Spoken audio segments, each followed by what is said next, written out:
Good morning and welcome to News at 10 on Rajya Sabha TV, where we get you news from across the country as well as international and sports news. But let us begin with the headlines.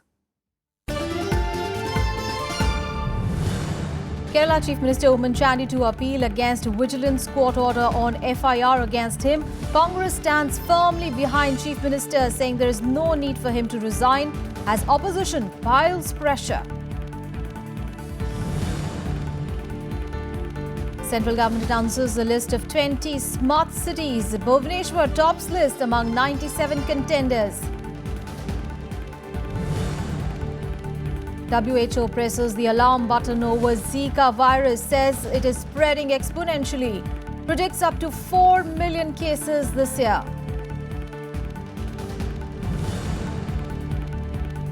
UN-sponsored Syria peace talks slated to begin in Geneva. Day before talks, Saudi-backed opposition says it won't attend. Russia-backed group puts conditions. And will it be a third consecutive Grand Slam in their kitty? Sania Mirza and Martina Hingis look to win the Australian Open women's doubles title.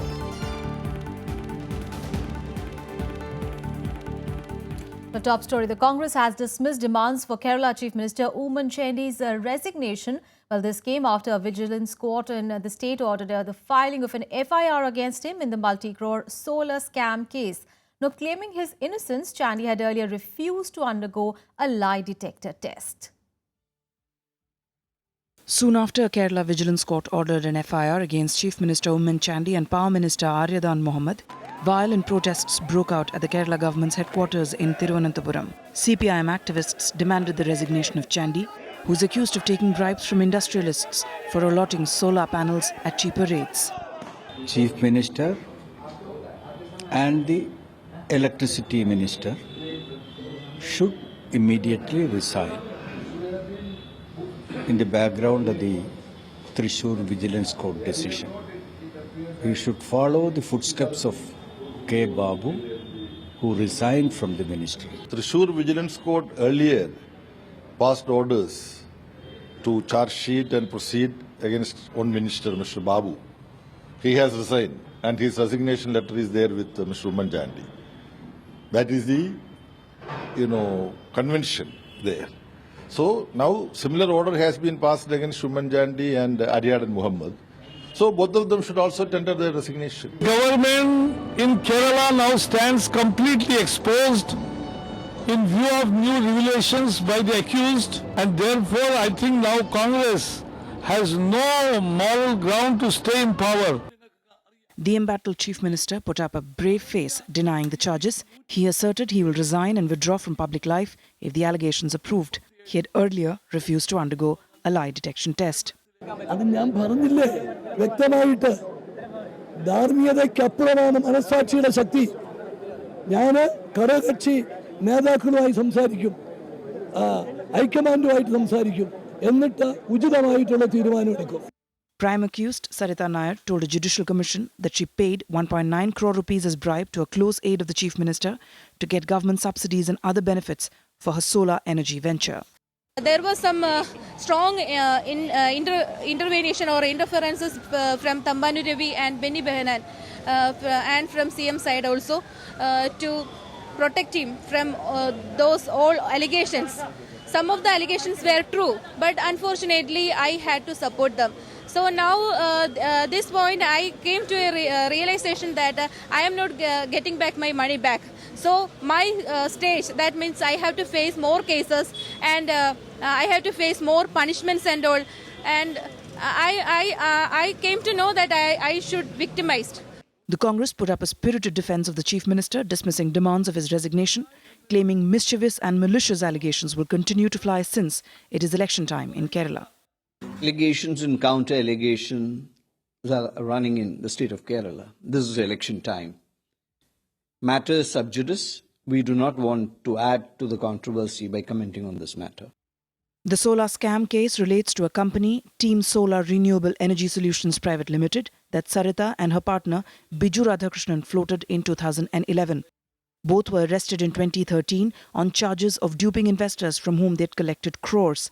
Last month, Radhakrishnan, who is now serving a life term for the murder of his wife, claimed he paid 5.5 crore rupees to Chandy as bribe. 3 personal staff members of the Chief Minister were suspended after investigations. Bureau Report, Rajya Sabha TV.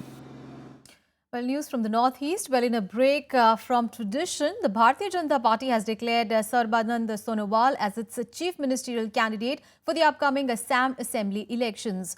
The Parliamentary Board of the party took the decision at its meeting in New Delhi on Thursday. Sonowal said that he wanted to thank Prime Minister Modi and Amit Shah for the party's decision. The Parliamentary Board reportedly discussed electoral prospects for all the 5 states, but the decision was taken for Assam alone. Senior BJP leader JP Nadda expressed confidence that the party will form the government in Assam. Assam के चुनाव में parliamentary board ने तय किया है कि श्री सर्बानंद सोनोवाल जी के नेतृत्व में पार्टी असम का चुनाव लड़ेगी। हमारा यही कोशिश रहेगा, हमारे बीजेपी की जो state committee, district committee, mandal committee, panchayat committee, booth committee और सारे मरसा एमपी, एमएलए सबको साथ लेकर हम असम की जनता की आशीर्वाद मांगेंगे, समर्थन मांगेंगे और हमारा पूरा विश्वास है कि सुशासन और डेवलपमेंट के सिलसिले में जनता अगली चुनाव में भारतीय जनता पार्टी को निश्चित रूप से सत्ता में लाएंगे। And in other news, where a list of 20 cities to be developed as smart cities has been released by the centre. Odisha's capital Bhubaneswar tops the list that has been finalised after competition among 97 contenders. Altogether, 100 cities are to be developed into smart cities as per Prime Minister Narendra Modi's ambitious programme. For this, the centre has earmarked 50,000 crore rupees and the states will have to contribute an equal amount. The centre on Thursday announced the first 20 cities which will be developed as smart cities as part of Prime Minister Narendra Modi's dream project. The selected cities will be equipped with basic infrastructure, efficient urban mobility, IT connectivity and e-governance mechanisms. The investment of 50,802 crore rupees has been proposed in selected smart cities and towns during the 5-year period. Described as Mission Transform Nation by the Honorable Prime Minister Sri Narendra Modi, the Smart City Initiative is an ambitious game changer that seeks to transform the cities and towns into sustainable centers of economic activity, providing improved quality of life to the citizens who are living in that city or town. Bhubaneswar emerged on top among the 20 cities, which also includes Pune, Ahmedabad, Chennai and Bhopal. While the Urban Development Ministry received proposals for 97 cities from state governments, none of the cities from Uttar Pradesh, Bihar and West Bengal made it to the first cut.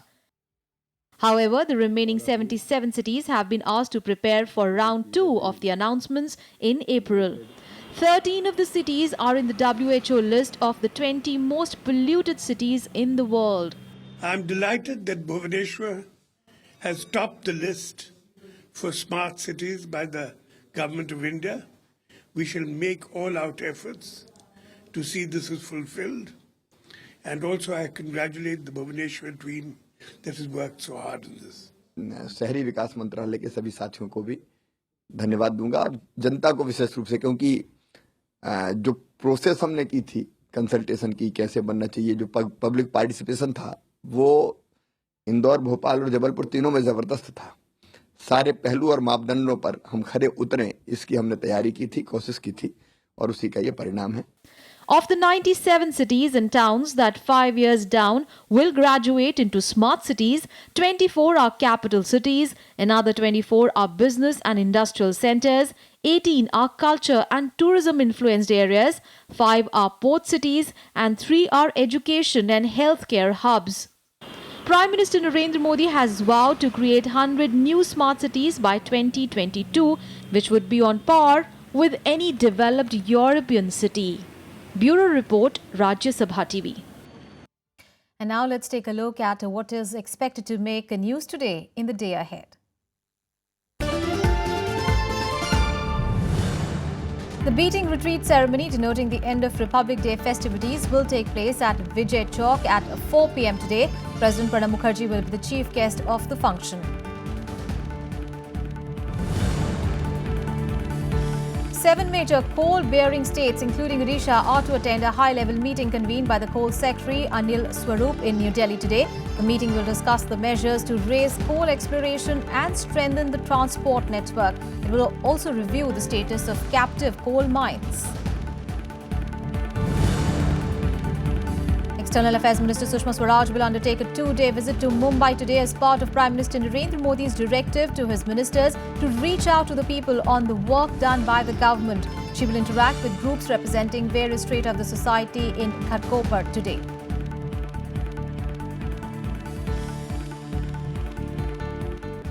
News coming in from Hyderabad. Well, the officiating Vice-Chancellor of the Hyderabad Central University, Dr. Vipin Srivastava, has said that they are getting some positive signals from the student community for resumption of academic activities.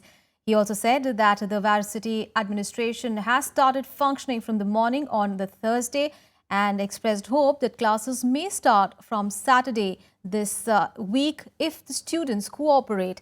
Now, these developments come as the HRD Ministry appointed former Allahabad High Court Judge Ashok Kumar Rupanwal to head a one-man judicial commission to probe circumstances leading to Rohit Vermula's suicide. Now, students protesting against the suicides have threatened to intensify their stir if their demand for the ouster of the VC is not met. Meanwhile, a joint parliamentary committee team is likely to visit the Hyderabad University as well as IIT Chennai to look into complaints of injustice and discrimination against Dalit students. The 4 people who are suspended, along with Rohit Vemula, are going to sit for indefinite hunger strike. And we will not stop this agitation until and unless we get the justice. This is a government who has decided कि भैया हम लोग we'll sit back, we'll see the drama on the TV, we'll see the drama. In some time, these students will calm down. They'll stop. It's no problem. That is the kind of mentality these people have. We have to shake this mentality from this very root. Well, switching gears now, and 15th of February, from that date, passengers can book train tickets online only 6 times a month. At the moment, they can book up to 10 times on Indian Railways e-ticketing website. Now, this has been done to prevent any possible misuse of online booking facility. The Rail Ministry feels that a genuine passenger does not require to book tickets online for more than 6 times in a month. According to an analysis of usage of quota for booking 10 tickets in a month, it indicated that 90% of the users were booking up to 6 tickets in a given month and only 10% were booking more than 6. But it is suspected that the 10% users might be involved in touting activities. Well, this is another step among various measures that have been taken by the railways to check touts. In Breakfast News, we'll take a very short break. We will be back with more news. Stay tuned.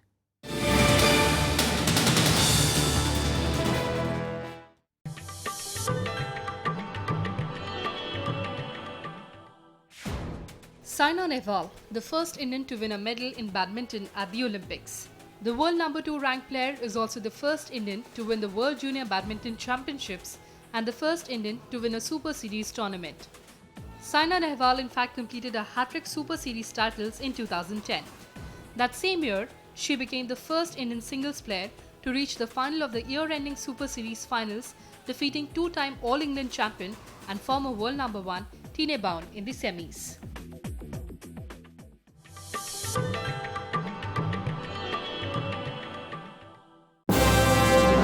Hello, I am Ishan Russell. I'm Tracy Shilchi and you're watching News Tonight.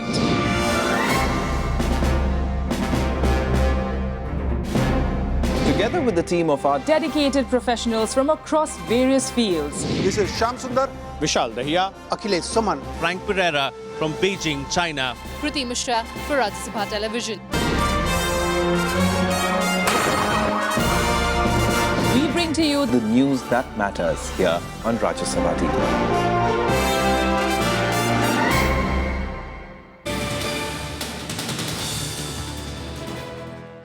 Now, news from the national capital. Well, Delhi Chief Minister Arvind Kejriwal has demanded that fresh elections be held to the 3 municipal corporations in Delhi. The CM's demand came as the agitating sanitation workers dumped garbage outside Deputy Chief Minister's house yesterday. They have been protesting against non-payment of their salaries. The corporation bodies are headed by the BJP. Municipal corporation workers in Delhi protesting outside Deputy Chief Minister Manish Sisodia's residence.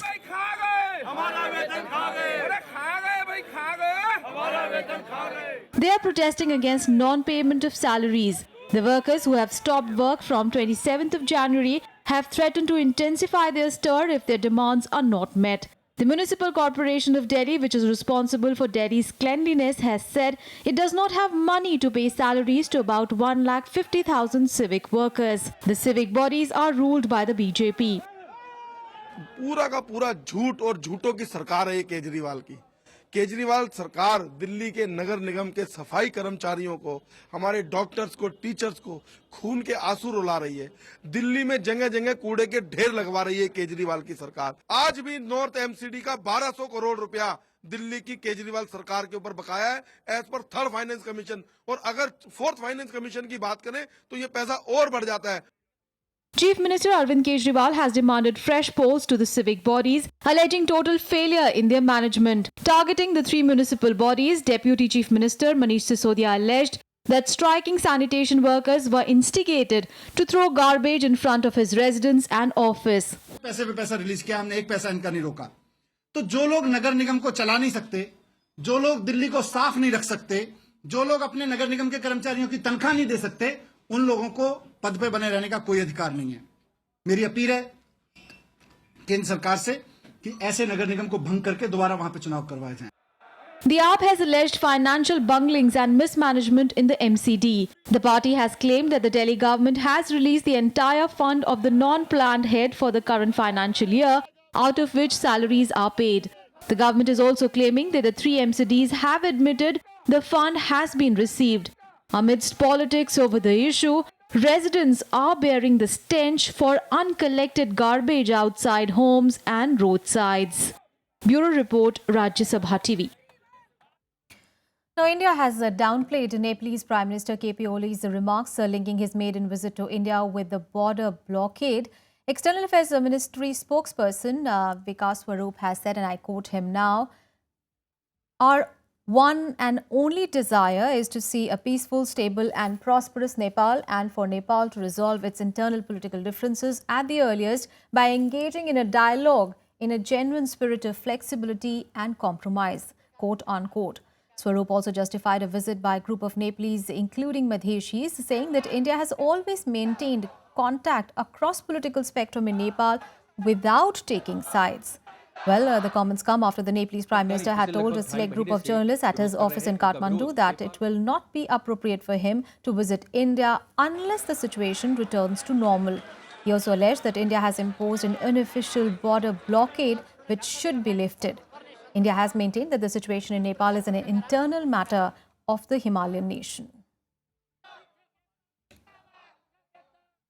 And on to our top international focus now. Well, the World Health Organization has warned that the Zika virus is spreading dangerously in the Americas and close to 4 million people could be infected this year. Well, the virus is suspected to cause birth defects in newborn babies. With no cure and no vaccine for the virus so far, WHO has now convened an emergency meet on Monday to discuss the virus's spread and its ramifications. Cared for and loved as much as any other child. But an increasing number of babies in Brazil are being born with a condition called microcephaly that manifests itself in smaller baby head size and other malformations. Chief suspect is the mosquito-borne Zika virus. Since Brazil made its first discovery of Zika in May last year, the number of cases there and elsewhere in the Americas has grown exponentially. The virus has since spread to more than 20 countries in the region. At least 12 cases of Zika in the United States have now been confirmed. The Zika virus in the American region is circulating with very high intensity. If you start with a total number in the Americas of more than 2 million cases transmitted, reported of dengue per year, with a virus which is already circulating for years, you can come up with a figure between 3 and 4 million cases of Zika in the Americas. While some 80% of those infected with the Zika virus don't even feel sick, there are major worries about the dangers pregnant women and their babies face. While studies are underway to determine what kind of baby malformations are directly linked to the virus, experts say the link is strong. As a result, millions of people in Brazil and elsewhere are fearful. The virus has also cast shadow over this year's Olympic Games in Rio de Janeiro.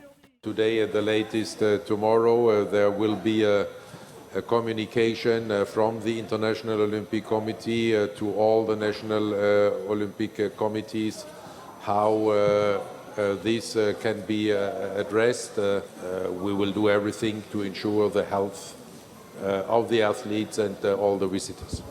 With no cure and no vaccine for Zika virus at the moment, WHO has called an emergency committee meeting on 1st of February in Geneva, Switzerland, where the officials will decide whether Zika should be treated as a global emergency. Bureau Report, Rajya Sabha TV. And news from the Middle East now. Well, the United Nations-backed peace talks on Syria is slated to begin in Geneva today. The fresh peace negotiations are aimed at ending the almost 5-year war that has destabilized the Middle East, extended into a proxy struggle between regional and world powers, and triggered the European refugee crisis. Well, the talks are being held under the aegis of Staffan de Mistura, the United Nations Special Envoy for Syria. But just a day before the talks, a Saudi-backed opposition faction, the High Negotiations Committee, has said that it will not attend the talks, accusing the United Nations of adopting an Russian and Iranian agenda. On the other hand, the Russia-backed opposition group, the Syrian Democratic Council, readied itself for the talks under condition that Kurds be invited. Moscow and Tehran are both major supporters of Syrian President Bashar al-Assad.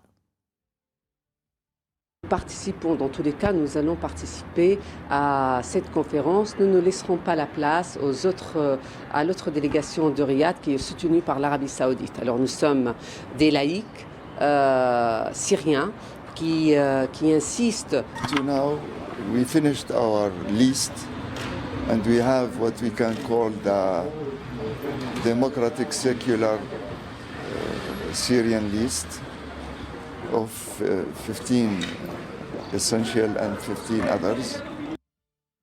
And more international news and updates now in the World Wrap.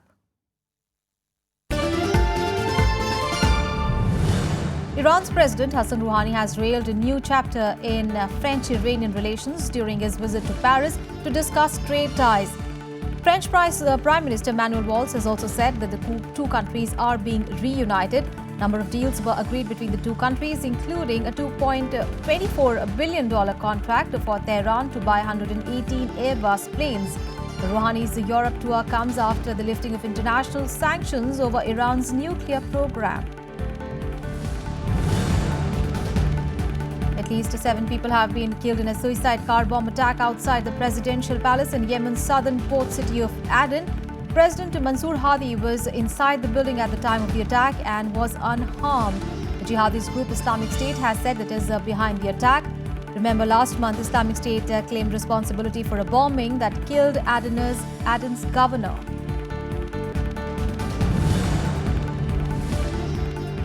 Germany on Thursday decided to tighten asylum rules to stem a migrant influx. The measures include a 2-year ban on family reunions for asylum seekers who are granted limited refugee protection. Algeria, Morocco and Tunisia will be added to the list of safe countries, and their nationals would now be unlikely to be granted asylum. Germany last year received more than 1.1 million asylum seekers.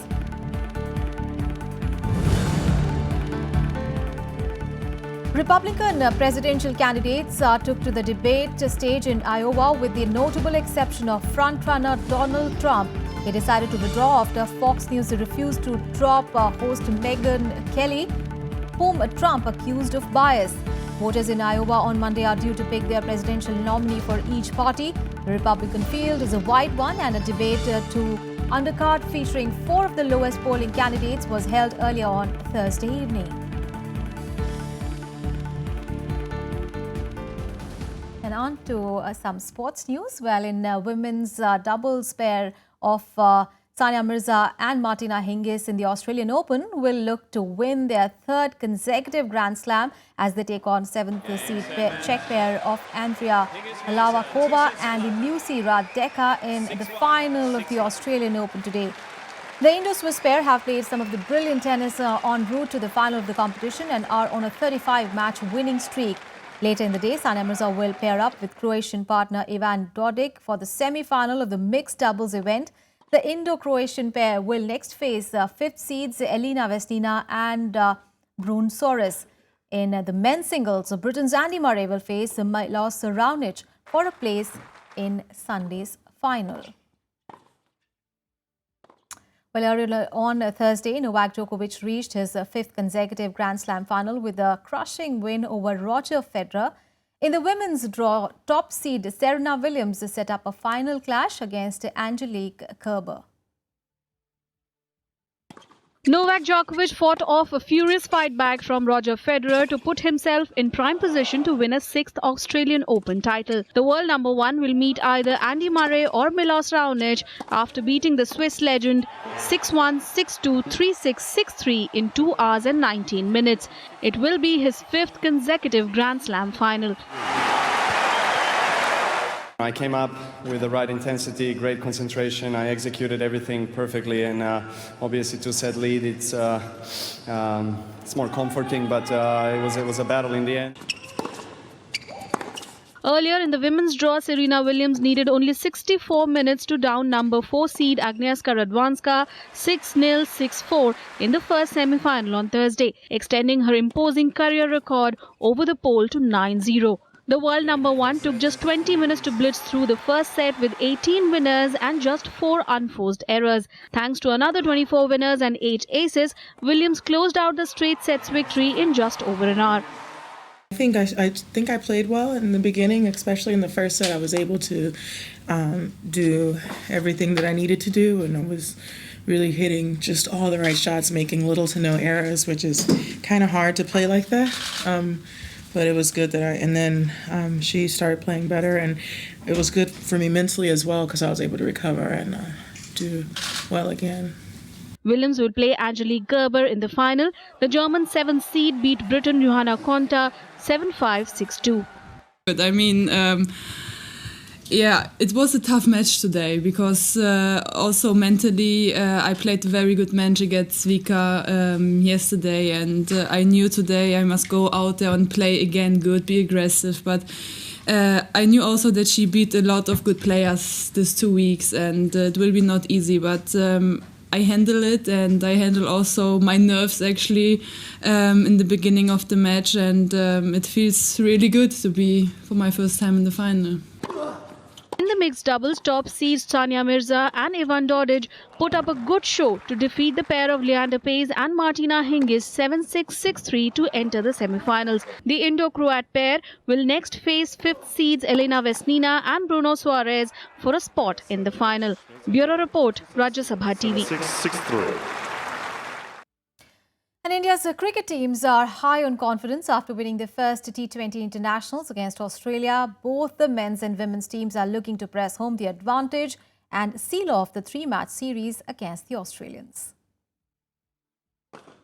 High on confidence after winning the first 2020 international, the Indian men's team will look to press home the advantage and seal off the 3-match series as they take on Australia in the second match in Melbourne on Friday. When new people come in, it's always interesting to watch how they go about their business. At the same time, it's also very important to allow them to express what they're doing. So I think this environment is very good. Our dressing room environment is very great. And whoever has come in so far into the series has been able to go on about their business without any pressure. Jasprit Bumrah, who made a remarkable debut in the first match at Adelaide, scalping 3 crucial Aussie wickets, will be the one to look out for in Melbourne too. Even Australian all-rounder Shane Watson praised the Indian bowler. Yeah, look, even seeing him during the IPL for Mumbai, he's done incredibly well for them.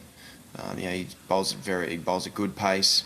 He's different the way he swings the ball in to the right-handers. There's not too many bowlers that swing the brand new ball in. He's always been able to execute his Yorkers very well.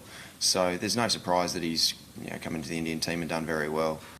Matching their male counterparts, the Indian women's cricket team also produced a superb all-round performance, chasing down a record total and upstaging world champions Australia by 5 wickets in the first 2020 match.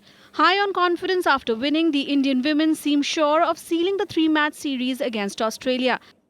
When you play against Australia, in Australia, you cannot play a very submissive cricket. You really have to play hard and play out of your skin. Meanwhile, Australian captain Alex Blackwell praised the Indian team as a quality side but promised to level the series in the next game on Friday. India probably arrived on our shores hoping to really put on a good show, and they've started well, and we're hopeful to bounce back at the MCG tomorrow. Both the men's and women's teams will play their final matches in Sydney on Sunday. Bureau Report, Rajya Sabha TV. That's all in this news bulletin. Thanks for watching.